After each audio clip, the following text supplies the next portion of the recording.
¿Estamos bien?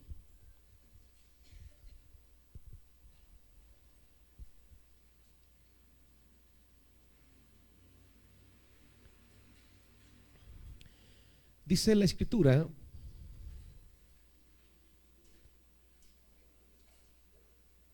llegaron a él los discípulos de Juan, diciendo: ¿por qué nosotros y los fariseos ayunamos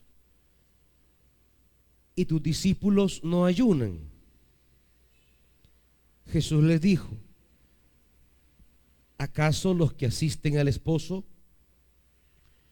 pueden tener luto mientras el esposo está con ellos? Pero vendrán días cuando les sea quitado el esposo, entonces ayunarán. Nadie pone un remiendo de paño nuevo sobre un vestido viejo, pues tal remiendo tira del vestido y se hace una rotura peor. Ni echan vino nuevo en odres viejos. De otra manera, los odres se revientan y el vino se derrama, y se echan a perder los odres, sino que se echa un vino nuevo en odres nuevos, y ambos se conservan juntamente. Padre, enséñanos lo que Jesús quiso darnos a entender en esta corta parábola. En el nombre de Jesús. Amén. Siéntense, hermanitos.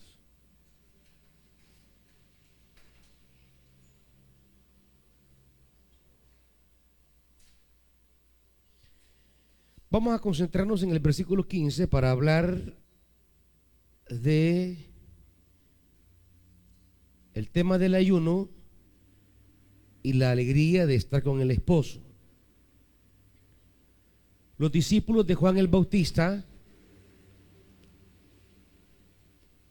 que siempre estuvieron interactuando con Jesús durante su ministerio. A lo largo de todo el ministerio de Jesús, los discípulos de Juan siempre tendrán algún espacio de conversar con Jesús. Recuerden ustedes que antes del movimiento de Jesús estaba el movimiento de Juan. Es más, el movimiento de Jesús nace del movimiento de Juan. Juan el Bautista y sus discípulos es el semillero de Jesús y sus discípulos. Jesús nace al interior del movimiento de Juan. Es más, Juan lo bautiza. Y muchos discípulos que eran de Juan se incorporaron al movimiento de Jesús. De allí que el evangelista Juan, el cuarto evangelio, dedique bastante espacio al tema del movimiento de Juan el Bautista, porque es de ahí, del seno del movimiento de Juan, donde va a surgir el movimiento de Jesús. Es más, el discípulo amado, que es la figura principal después de Jesús, en el cuarto evangelio se describe o se insinúa que fue primero discípulo de Juan el Bautista y luego se une al movimiento de Jesús para dar testimonio de Jesús. Llegamos, pero creo que no todos leen bien, ¿va? ¿O sí? ¿Se lee de atrás? Ah, se lee, va. Los alegres amigos del novio van a preguntarle los discípulos de Juan el por qué ellos realizan ayunos y los fariseos y sus discípulos también realizan ayunos. ¿Y por qué los discípulos de Jesús no ayunan? Es un reclamo respecto a la espiritualidad del grupo de Jesús. Es un reclamo acerca de por qué los discípulos de Juan y los fariseos se someten a una disciplina espiritual y el grupo de Jesús no. ¿Por qué no se someten tus discípulos? Dice la pregunta. Tus discípulos no ayunan. Hay una rivalidad de espiritualidades. Parece ser que se acercaron algunos hermanos bien ceñidos, ¿verdad? A preguntarle, ¿y esa iglesia por qué no ayuna, pues? Y Jesús va a responder de la siguiente manera acerca de los amigos del novio. Siga. La primera novedad que aporta las parábolas, en particular esta que hemos leído, es que Jesús le apuesta a la alegría, sin hacer del sufrimiento una meta humana. El sufrimiento no es algo deseado por el discípulo. El dolor no es algo anhelado por el seguidor de Jesús. Ya veremos que el sufrimiento puede venir a consecuencia de militar con Jesús, pero no como el anhelo o la búsqueda, sino como el efecto de la fidelidad de seguir a Jesús. Pero el dolor o el sufrimiento no es una especie de búsqueda espiritual por parte del seguidor de Jesús para pensar que está cumpliendo la voluntad de Dios. Es decir, no es en el sufrimiento donde el discípulo realiza la fidelidad al seguimiento, sino en la alegría. ¿Me van siguiendo, hermanitos? O sea, es que hay iglesias y hay tendencias y hay corrientes y hay hermanitos que creen que en la vida penitente, en la vida dolorosa, en la vía del dolor está su purificación. Hay iglesias que piensan que tienen que extirpar su cuerpo y someterlo a una serie de vejámenes para su limpieza. Jesús no le apuesta a la penitencia punitiva. Jesús le apuesta a la alegría. El apóstol Pablo lo va a decir muy claramente en Romanos, capítulo 14.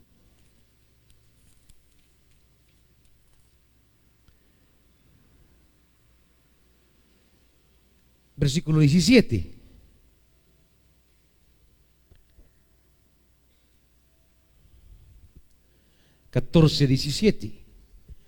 Porque el reino de Dios no consiste en comida ni bebida, sino justicia, paz y ¿qué? Y alegría, gozo en el Espíritu Santo. El discípulo de Jesús tiene que ser alegre y celebrar la alegría. No el espíritu cabizbajo, apagado, amargado, callado, creyendo que en esa condición va su santidad. Veamos el desarrollo de la parábola. En el reino de Dios la alegría debe primar sobre el dolor. ¿Siga? Una sociedad entristecida por la ley es lo que está en el fondo. Juan el Bautista y los discípulos se acercan a Jesús inquietos por la falta de seriedad espiritual de parte de Jesús y sus discípulos. ¿Por qué no se sujetan a las estipulaciones de la legislación respecto a la dieta de comida y bebida? Estas palabras de Jesús resumen la situación que vivía el pueblo. Ellos, los letrados y los fariseos, atan fardos pesados, difíciles de llevar, y se los cargan en la espalda a la gente. Hay de ustedes también, doctores de la ley, que imponen a los hombres cargas insoportables. Ese es el tema de la religiosidad. Impone una serie de normativas creyendo que en el cumplimiento pulcro de esas normativas rituales está la devoción, la pureza y la espiritualidad. Es uno de los reclamos que Jesús le hará a la dirigencia de su época. Estamos hablando de la religión como una fuente de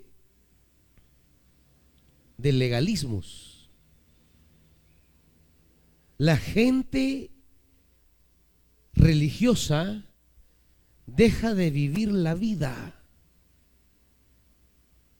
y comienza a vivir esclava.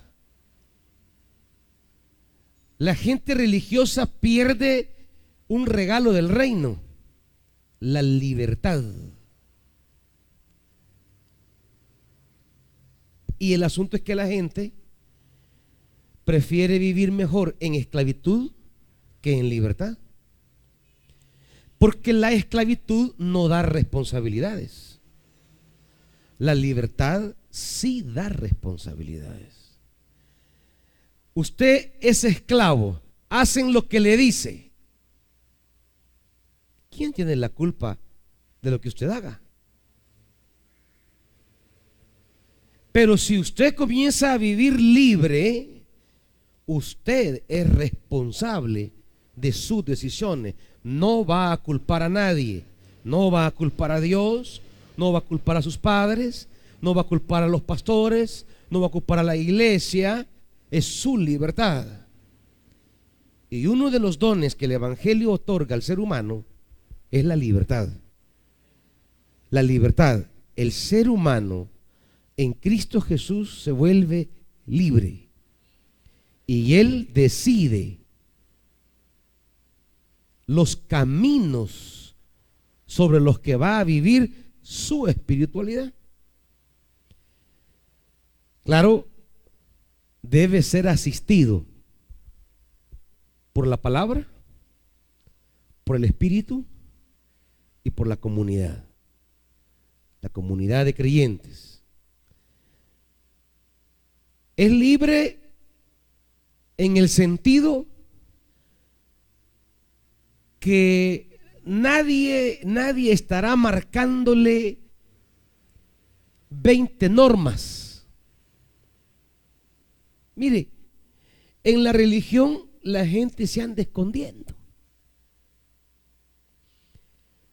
Mire, en el Evangelio, ¿para qué se va a esconder, pues? Si usted anda en lo que anda y lo que anda haciendo es su libertad guiada por la palabra y el Espíritu, ¿cuál es el problema? ¿Cuál es el problema? Si hay una vida que usted está llevando, quizás que no va a ser como piensa el hermano o la hermana, porque no vamos a responder a morales religiosas, pero sí vamos a responder a los impulsos del Espíritu y a la enseñanza de la palabra. El religioso vive para cumplir y satisfacer las exigencias de esa religiosidad. El hombre en Cristo es libre. Es libre.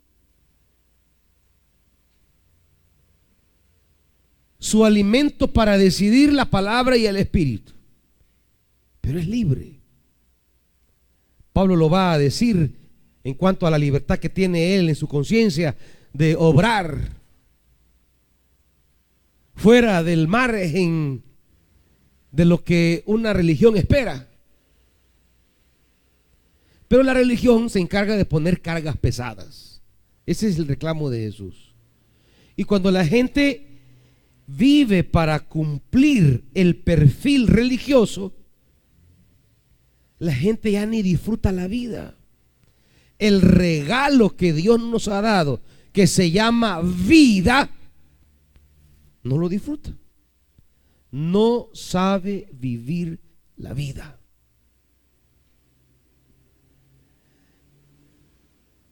Es esclavo, no es hijo, es esclavo. Ese es el reclamo de los fariseos y de la comunidad de Juan el Bautista. Sienten muy libertino al grupo de Jesús, como que no es muy sometido, pues muy ceñido a lo que ellos esperan. Es decir, hay una espiritualidad a la que debe responder quien dice ser seguidor de Dios. Hay un estereotipo, ¿ya me entienden? Se ha creado, al igual que en tiempos de Jesús, hoy día la misma iglesia ha creado un estereotipo de quién es cristiano. Un estereotipo es una imagen, es una generalidad. Un estereotipo es un perfil. Se ha creado un perfil religioso dado por la misma iglesia de lo que es un evangélico. Y el mundo tiene ese perfil que nosotros le hemos dicho lo que significa ser evangélico. Y entonces, cuando de repente alguno no encaja en ese perfil, como en este caso, aquí había ya un perfil de un servidor de Dios, de gente que seguía a Dios. Había un perfil ya, y dentro de ese perfil, una de las cosas que debía cumplir una persona ligada a Dios es que ayune. ¿Me entienden? Que guarde una dieta respecto a la comida y a la bebida. Eso es parte del perfil que se ha construido acerca de un buen judío, de un judío temeroso de Dios. Y claro, viene el reclamo. ¿Por qué tus discípulos no encajan en ese perfil? Y hoy día es igual. A la vuelta de 100 años nosotros hemos creado un perfil sobre quién es un evangélico. Lo sabe la religiosidad evangélica y lo sabe el mundo. Hay un estereotipo que se ha creado de un evangélico. Hay un perfil de lo que hace y no hace un evangélico. Nosotros lo hemos creado. De repente aparece el movimiento de Jesús y no encaja en ese perfil. Es decir, quiebra ese perfil. Tiene otro. Se va por la tangente, se sale del guacal. O sea, no es verdaderamente un hombre de Dios. Y ese es parte del conflicto que tenemos hoy día. Y es parte del conflicto con el que algunos de ustedes se enfrentan con frecuencia respecto a mi persona o respecto a la vida de Betania, que no encajamos en el perfil religioso que se tiene de lo que es una iglesia espiritual. Vamos al lanzamiento y gran crisis que agarran por el baile. ¿Por qué? Porque se ha creado un perfil donde se dice el evangélico no baila.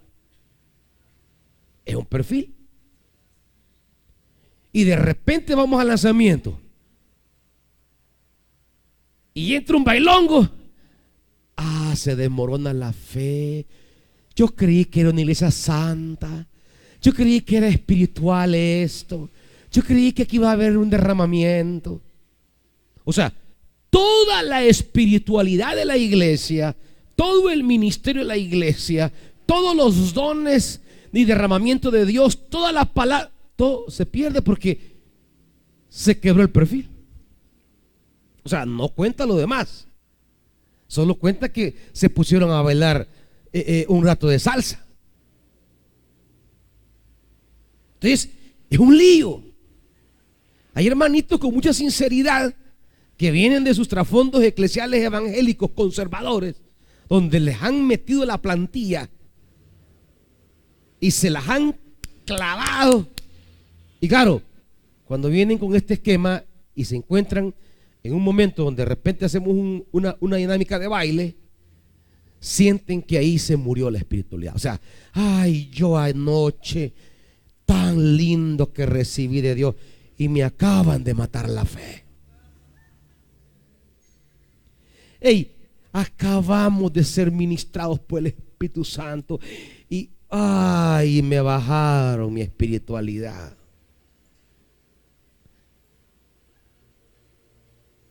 Y viene el conflicto, ¿verdad?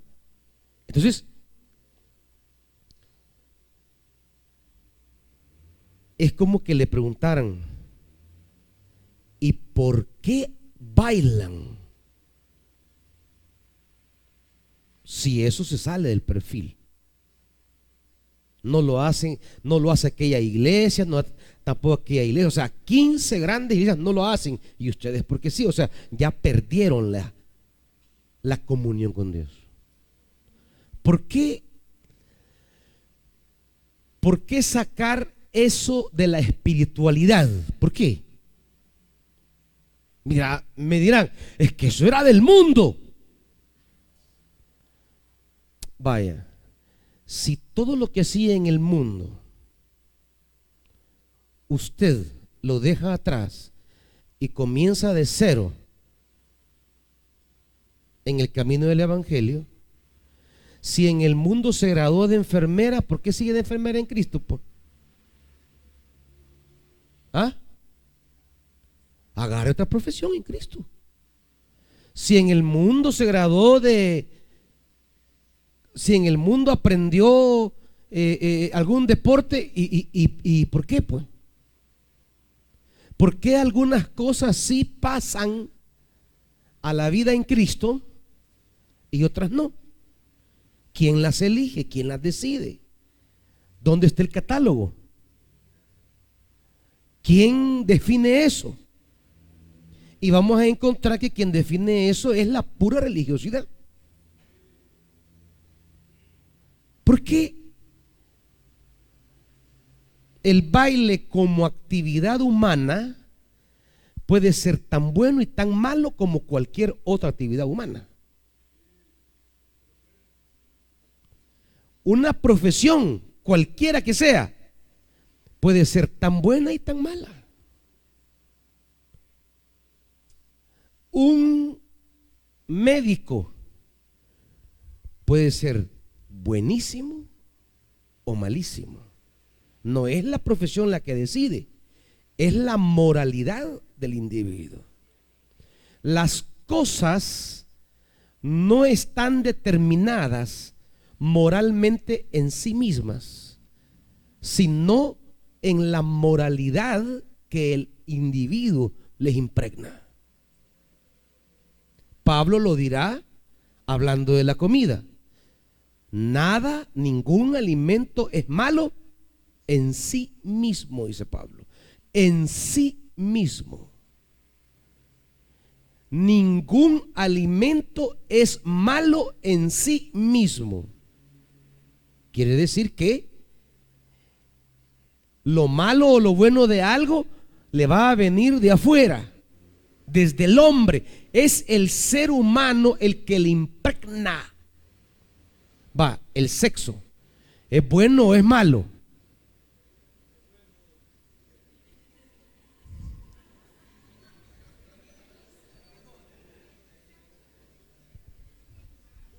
Es que si es malo por definición, estamos bien fregados. Dígame. Buenísimo, ¿verdad? Va. Eso.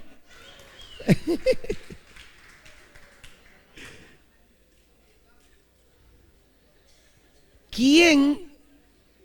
¿Qué dice, manita?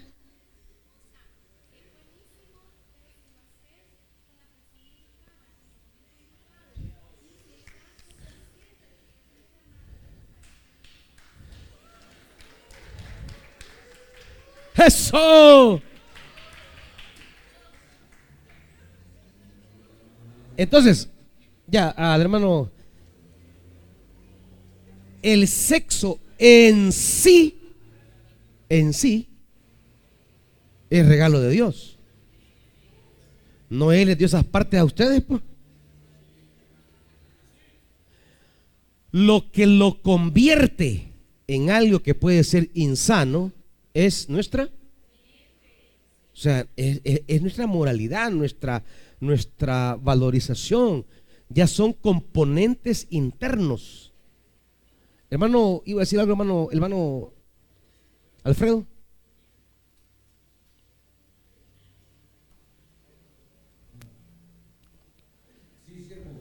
Yo tengo una consulta aquí que hacerle. ¿Será que en sí el ayuno, volviendo al tema del ayuno, con respecto a que muchas personas en el ámbito evangélico lo toman porque en su interior siempre mantienen una lucha espiritual y se basan más o menos en el pasaje de Marcos 9:29, donde Jesús les dice: y este género con nada sale, con nada puede salir, sino con ayuno, con oración y ayuno? ¿Será que el evangélico piensa que hay una lucha constante espiritual dentro de su ser interior basado en este versículo, y eso hace que muchos consideren que el ayuno como pensamiento de sufrimiento, el someter a, digámoslo así, a la carne, a ciertos impulsos o manejos, de acuerdo al grado de madurez o al estatus social o al nivel de educación que la persona tenga en sí, lo toman eso como un reflejo para poder dominar ciertos impulsos que siempre se dan. Yo he sido bailarín, pues, en mi época, y he bailado mucho, y Jesús en ese pasaje lo que está tratando de transmitir es una convicción, que es lo que tenemos que tener todos los evangélicos en sí, los que leemos la Biblia, la convicción de que Jesucristo es único y suficiente Salvador, y que el gozo en sí, reflejado en nuestra vida, nos hace personas con convicciones y no con capacidades de someter como sufrimiento a la carne para poder obtener un beneficio propio y mantenerse en esta línea que por sí es de mucha batalla. Pero en sí el sufrimiento, creo yo, que lo hace la persona de acuerdo al recorrido que van caminando. Pero en sí la pregunta es: ¿será que muchos cristianos toman la dirección de someter al ayuno a sus congregaciones basado ahora en este capítulo, en este versículo, donde Jesús habla de este tipo? Porque siempre lo mantienen como una lucha espiritual dentro de su interior. El ayuno que Jesús va a cuestionar, digamos, o a deslegitimar, es el ayuno que pretende ser criterio de superioridad espiritual. El ayuno que quiere ser instrumento de categorización. El ayuno que convierte al creyente en alguien con méritos. Tengo más méritos que vos porque yo hago 30 ayunos, soy más espiritual. Es decir, la espiritualidad medida por disciplinas rituales que a veces no modifican en nada ni los apetitos internos, ni la fortaleza de los verdaderos valores del espíritu. El ayuno como ritualidad mecánica, que es justamente lo que está aquí a la base, la tiranía de la ritualidad religiosa. Hermanos que lo miran a ustedes menos porque ellos hacen vigilia todos los viernes y lo miran a usted como un espiritual pelagatos. Hermanos que lo van a ver a usted raro porque, o sea, que se van a considerar en una categoría superior de espiritualidad porque ayunan cada 2 días. No predican, no evangelizan, no aman al prójimo, no perdonan, son unos grandes engreídos espiritualmente, miran con desprecio a los demás, se creen superiores a raíz de toda esa disciplina litúrgica o cultural o ritual.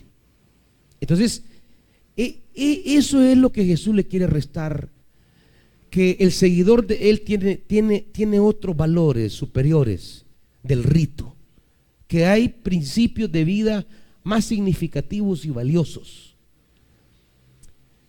que es maravilloso disfrutar un buen bistec con alegría y con corazón, con espiritualidad. También Dios se goza en un buen plato de alimento, no solo en la ausencia de alimento, sino también en el disfrute de las cosas que Él nos ha entregado para vivirlas, para disfrutarlas. Lo dice 1 Timoteo 6. Las cosas que nos han sido dadas es para disfrutarlas. Pero cuando la religión aparece, la religión parece lo que quiere privarnos es eso, el placer. La religión aparece como un engranaje que quiere privarnos de la felicidad, del placer, como que tener placer es contrario a Dios. Es más, la palabra placer suena hasta casi mala palabra en el ámbito religioso. No se pone el placer también como una experiencia espiritual.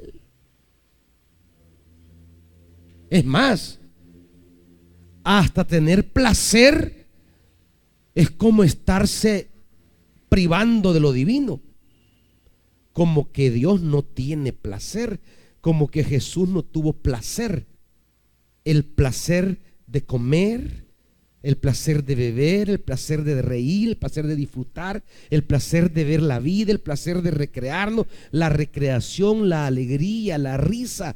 Si es que más, la religión parece ser la cultura que priva al cuerpo de placeres dados por Dios, y se vuelve la religión en un mecanismo represivo del cuerpo.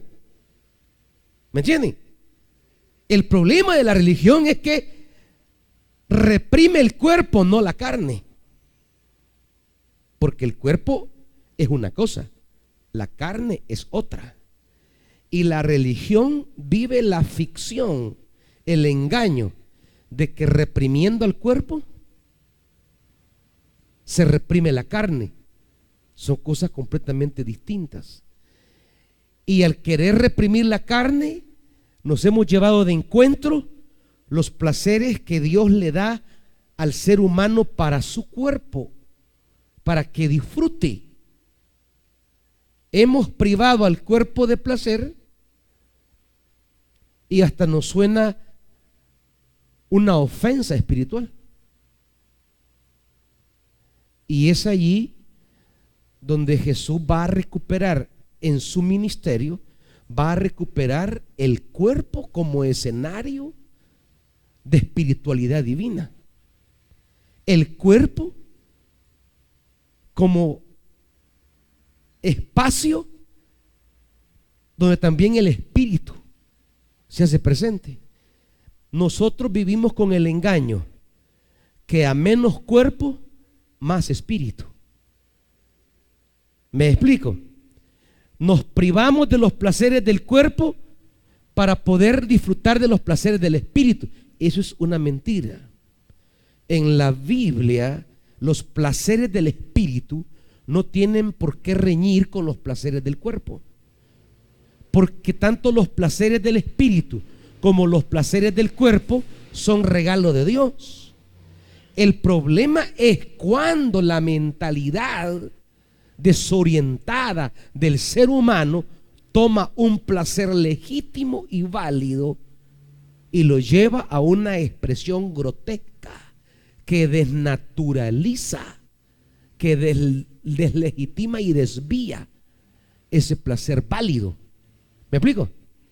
Pero por criticar, cuestionar o reprimir una producción absurda de placer, no tenemos por qué erradicar el placer legítimo, que es don de Dios.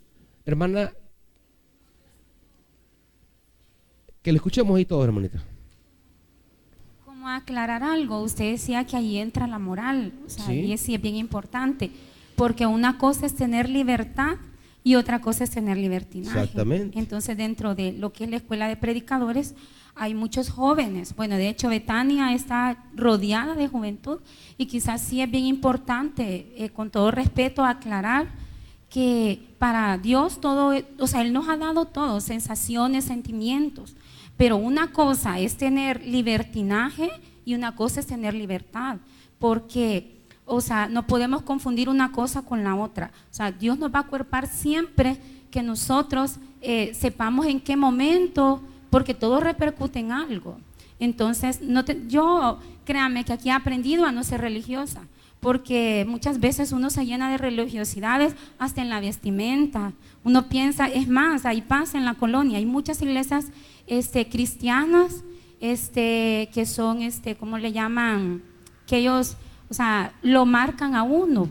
Y dicen, ¿y usted cómo es hermana si se pone pantalones? Exactamente. ¿Y usted cómo es que es hermana si no, cuando ora no se pone su mantelina? Entonces yo aquí he aprendido que Dios ve el corazón. Y eso es muy importante, pero yo pienso que mucho ojo, porque, o sea, cuando uno le dice al Señor, o sea, yo te voy a dar, Señor, mi tiempo, o sea, te voy a dar incluso, bueno, y yo lo puedo decir así por experiencia, que Dios le contesta a uno las peticiones de su profundidad en su corazón, cuando uno le es fiel y uno hasta le dice a Él, hasta en mis sensaciones, Señor, te voy a ser fiel, voy a esperar que tú me hables y en tu momento yo voy a entender, porque muchas mujeres pensamos que los deleites de la carne, o sea, a lo que yo me refiero es que no es porque yo voy a disfrutar lo que Dios me ha dado, hoy me acuesto con este. Yo pienso que ahí ya es libertinaje y estamos confundiendo lo que Dios nos ha dado con libertinaje. Y yo no sé, pastora, ya acláreme usted si estoy equivocada o qué. No sé, porque así lo veo yo. No, totalmente. Es que eso es. Una cosa es los placeres que Dios nos ha regalado, que no son malos en sí mismos. Y no tenemos por qué reprimirlos, por qué esconderlos o por qué negarlos, pero sí educarlos, formarlos y disciplinarlos. ¿Me entiende? O sea, pero sí controlarlos.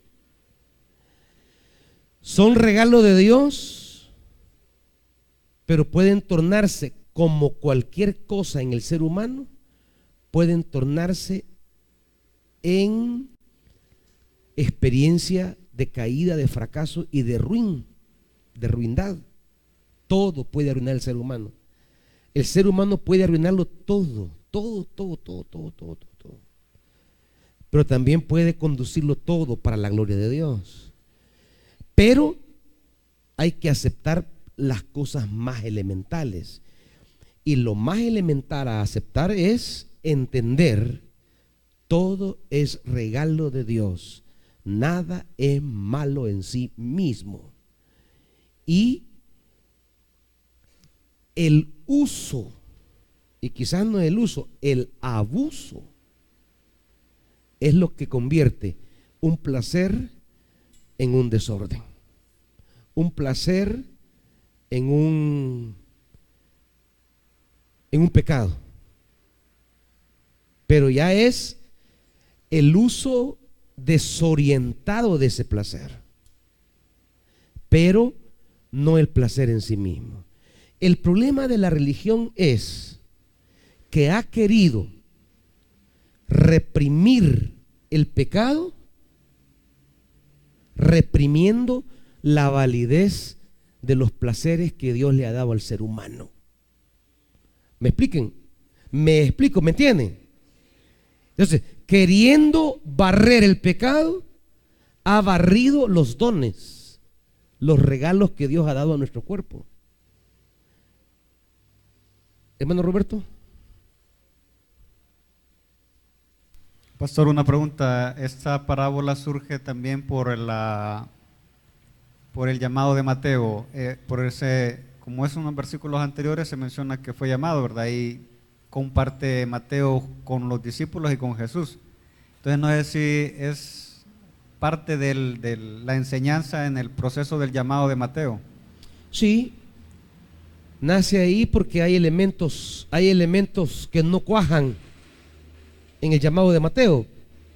Para comenzar, versículo 9:9, Jesús vio a un hombre sentado en el lugar de los tributos. Aquí ya se rompe el paradigma de un movimiento santo. ¿Cómo va a llamar a un publicano? Le llama y le dice: sígueme. Y luego 10. Y aconteció que estando él reclinado a la mesa en la casa, he aquí que muchos publicanos y pecadores llegaron y se reclinaron a la mesa con Jesús y sus discípulos. Y otra vez el tema: y viendo esto, los fariseos decían a sus discípulos: ¿por qué vuestro maestro come con los publicanos y pecadores? Pero cuando él oyó, dijo: no tienen necesidad de médicos los sanos, sino los enfermos. Id y aprended qué significa misericordia quiero y no sacrificio, porque no vine a llamar a justos sino a pecadores. Y empalma el tema todavía del ayuno. En el fondo es la religiosidad que quiere determinar su valor por la ropa. Es decir, trae mantelina, no, usted no es nada. Trae mantelina, usted es una gran sierva. Aunque en vida, conducta, pensamientos, sentimientos y corazón sean por los opuestos. ¿Me entiende? La mantelina no le va a cambiar ese corazón rencoroso que tiene. No le va a cambiar, no le va a limpiar ese odio que anda. O esas malas intenciones que tenemos hacia el prójimo. Ojalá que le vaya mal, ojalá que le pase esto, ojalá que le ocurra tal desgracia, ojalá, o sea, esa construcción mental de desearle el mal a los demás. La ropa no va a determinar la pureza espiritual de una persona. Pero nosotros ya le dijimos al mundo en el perfil que el evangélico genuino usa mantelina. Entonces ya le pregunta.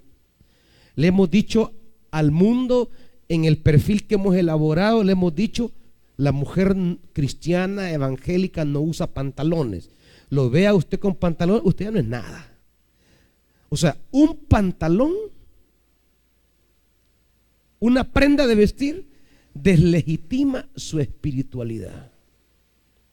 Y resulta que eso no viene a construir ningún aspecto de control en el interior. Es decir, mantelina y vestido no son movimientos del espíritu para cambiar el alma de la mujer. Por lo menos no lo dice la Biblia. Lo que cambia la interioridad de la mujer es la palabra y el espíritu de la mujer y del hombre. Pero claro, es más fácil llenar la expectativa externa de vestido y mantelina que la expectativa divina de cómo estamos en el corazón. Entonces, claro, otra vez el punto. En todo va a pasar lo mismo. Entonces significa que puedo vestirme como me da la gana.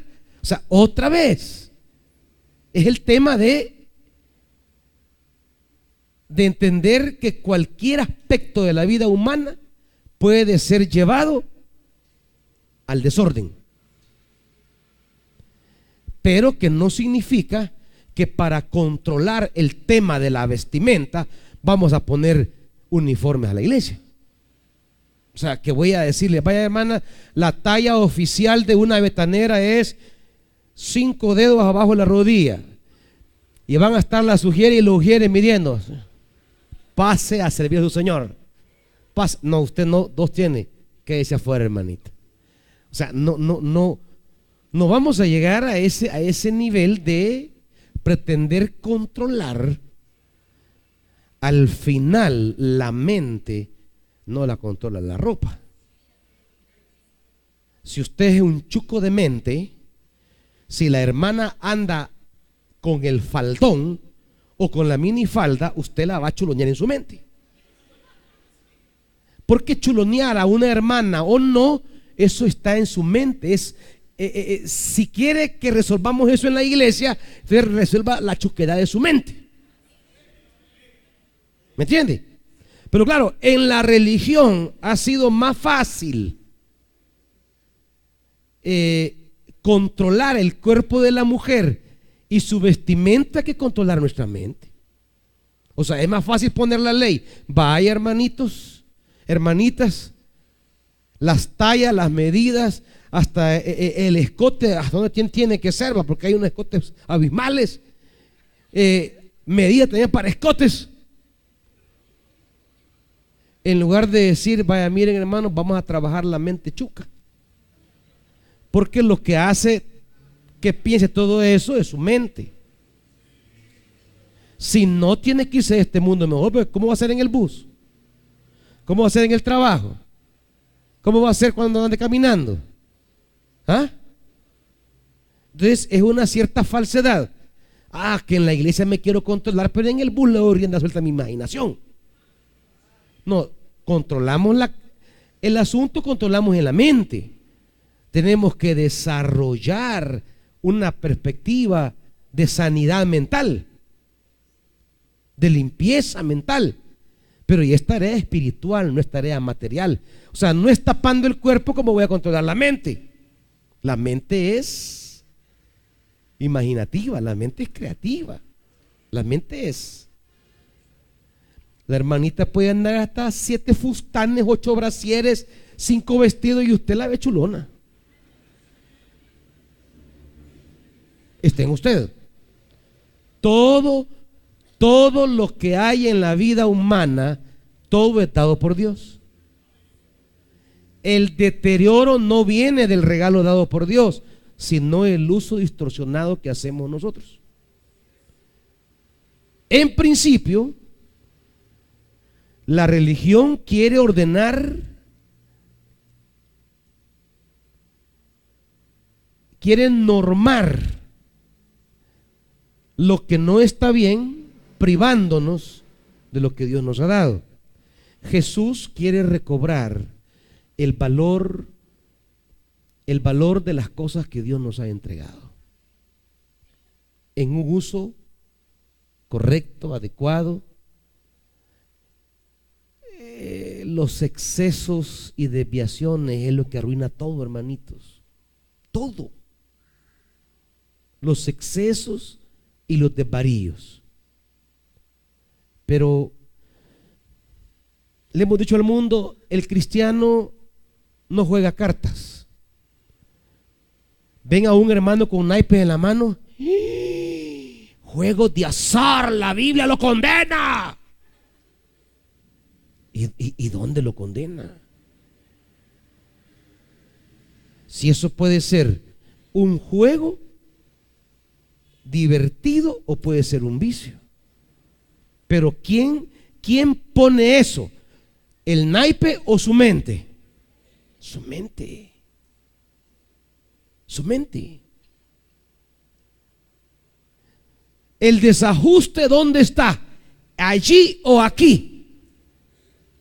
Entonces, si está aquí, ¿por qué ponemos ley sobre eso y no sobre la mente? Necesitamos una espiritualidad que trabaje no los objetos, sino nuestra mente, nuestro espíritu, nuestro corazón. Necesitamos una espiritualidad que se encargue de trabajar aquí, no de ordenar allí. Porque de qué sirve poner aquí todas las leyes y aquí hay un gran caos. Ese es el aporte del Espíritu y del Evangelio. Reordenar la mente y entregarle al ser humano libertad. Libertad porque el ser humano puede ser esclavo de la religiosidad, pero puede ser también esclavo de la pecaminosidad.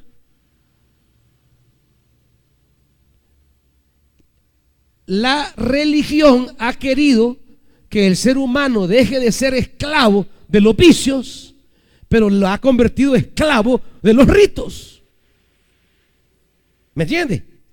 Ahora Jesús viene y dice: ni esclavo del pecado, ni esclavo de la religión, libres. Y libres es asumir la responsabilidad de conducir la vida en la óptica de la palabra y en la óptica del Espíritu. Y eso requiere trabajo. Pero es más fácil, por eso ustedes son bien acomodados a veces. Es más fácil que usted llegue a una iglesia y le digan: vaya hermana, todo esto es lo malo, mire, pum, pum, pum, pum, pum, pum, pum. Usted se lleva 20 cosas que son lo malo y comienza a esmerarse en no hacerlas.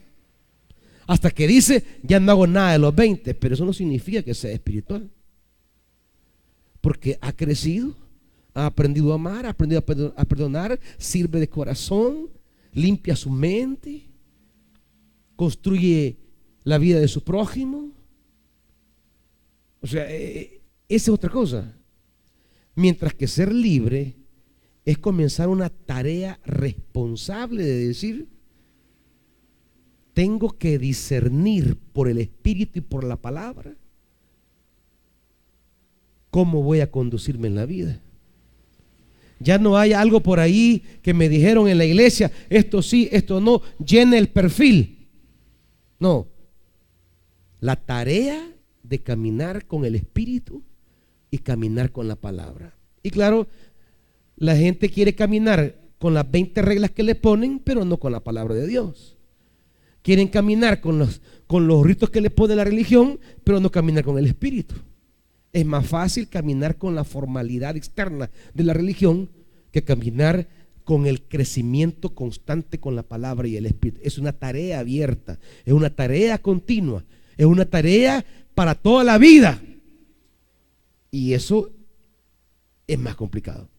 Y por eso la religión mejor crea un sistema de leyes y se acabó, y la gente es más feliz que le digan: mire, esto es bueno, esto es malo, esto es bueno, esto es malo, esto es bueno, esto es malo, y es más feliz así. La gente prefiere ser esclavo que libre. El ser humano tiene una inclinación a vivir en la esclavitud que vivir en la libertad. Israel prefería la esclavitud de Egipto a descubrir la responsabilidad de abrir caminos nuevos y conquistar una tierra prometida. Prefiere la comodidad que da la esclavitud, aunque implique sufrir, pero por lo menos no le representa asumir retos, desafíos, crecimiento, progreso, avance, responsabilidades, fe. Siendo esclavo, ¿qué fe va a tener? ¿Qué fe si es esclavo? Pero asumir el camino de Dios, el camino de la esperanza, es asumir ciertos principios y valores que no están en nosotros, que vienen del Espíritu. Por eso la gran preocupación de nuestra iglesia no es darles normas a cada uno de ustedes, sino darles el llamado a vivir dependientes del Espíritu Santo, a vivir guiados por la palabra. Pero claro, algunos que son indisciplinados no logran desarrollar esa comunión, esa relación, y toman la libertad, como dice la hermana, para hacer y deshacer.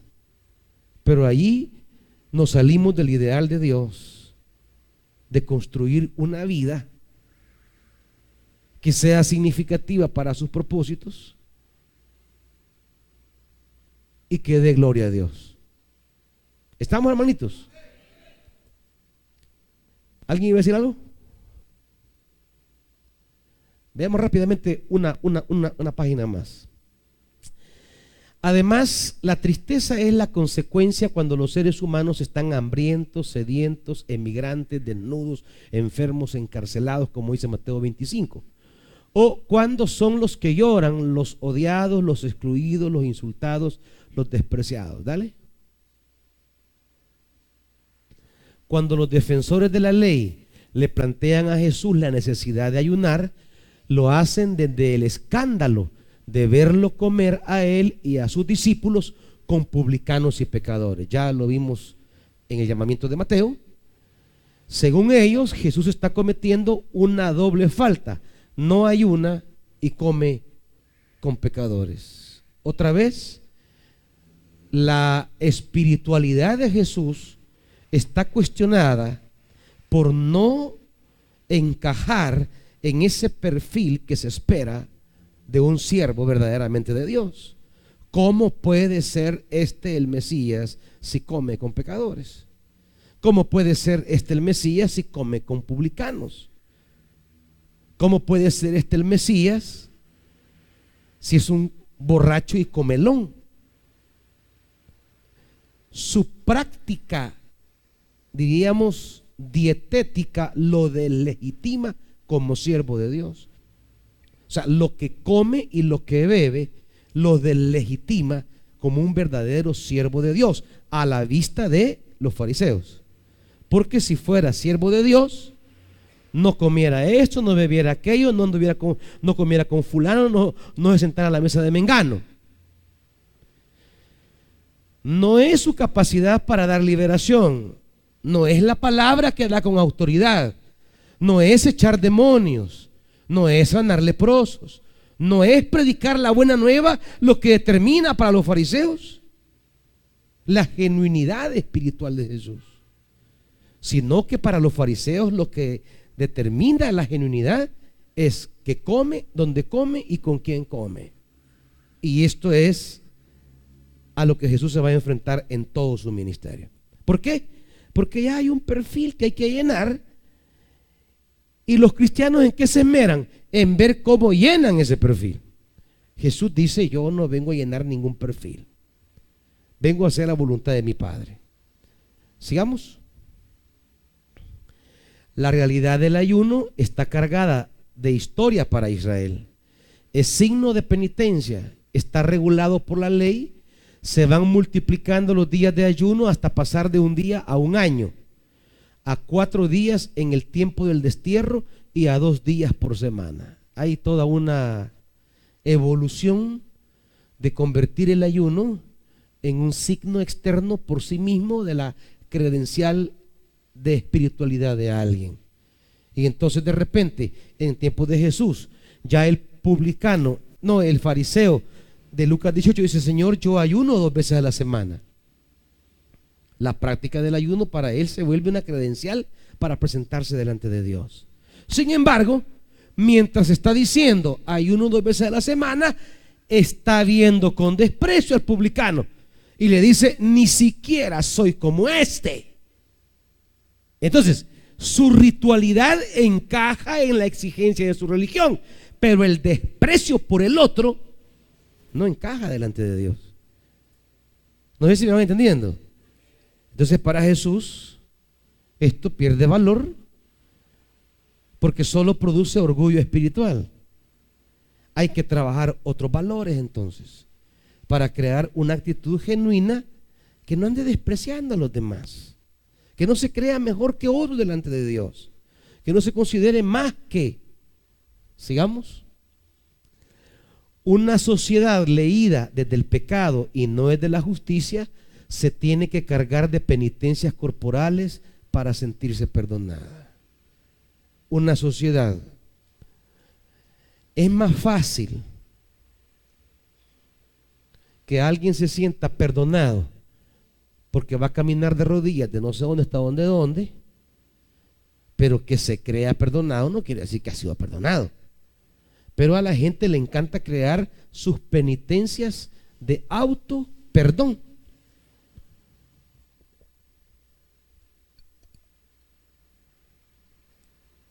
¿Qué será uno de los temas que Jesús va a tratar en las parábolas? El tema de la gracia.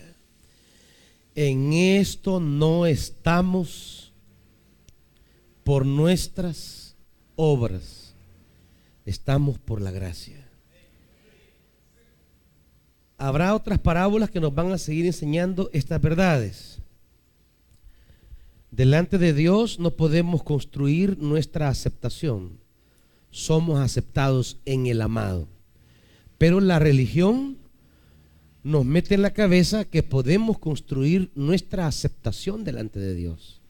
Que podemos llegar con credencial a decirle como el publicano: Señor, yo hago esto y esto. Entonces les presento el listado de lo que soy. Y entonces pienso ser aceptado así. Pero no soy aceptado por mis credenciales religiosas. Lo que me hace acepto es la gracia. Entonces, ¿qué sentido tiene la vida recta? Dirá alguno. O como dice Pablo en Romanos: entonces, si donde abundó el pecado, sobreabundó la gracia, entonces ¿qué? ¿Que sobreabundó el pecado para que sigamos dando la gracia? De ninguna manera, dirá Pablo. Él va a aclarar el punto. Porque a la gracia de Dios se le corresponde con gratitud. Y la esforzarnos por llevar una vida que agrade a Dios es en razón de la gratitud, no del mérito. No es para que pueda aceptarme, sino porque me aceptó no mereciéndolo. Entonces son otras ópticas, son otras visiones, pero nosotros nos encanta la óptica de la religión y sentirnos que vamos conquistando nuestra aceptación de Dios. Y por eso la gran costumbre fea que tienen los evangélicos de andar pendientes de la vida del otro para estarlo juzgando. Y la mirada de la gracia nos puede permitir estar pendientes de la vida del hermano o de la hermana, pero para colaborar, para contribuir, para ayudarle a crecer, para sostenerlo, no para andar de metido juzgándolo, que es la perspectiva de la religiosidad. Andan como que son policías, ¿verdad? Viendo al hermano dónde se vino, qué hizo, con quién anda, y andamos como somos espías. La gracia, si bien nos puede permitir ver al hermano o la hermana, pero tiene que ser para decir un apoyo, una palabra, un consejo, para ayudarle a desarrollar, para ayudarle a crecer, y no para pasar encima de ella creyendo que en la medida que le ponga la pata a ella voy a crecer yo. Delante de Dios las cosas no caminan así. En Dios se crece por el camino del desarrollo de nuestra espiritualidad. No se crece pasando encima de los demás. ¿Estamos, hermanitos? Bien, vamos a llegar hasta aquí ahorita. Vamos a ir avanzando. Esto de las parábolas es una maravilla, ¿verdad? Porque va a asentar los principios de reino, que es lo que Jesús quiere. Principios de reino. Y uno de esos es la alegría, el gozo, el placer. No tenemos por qué sentirnos mal por un placer, ¿verdad? Es regalo de Dios. Lo que debemos cuidar es no desorientar y arruinar ese placer. Pónganse de pie, hermanitos.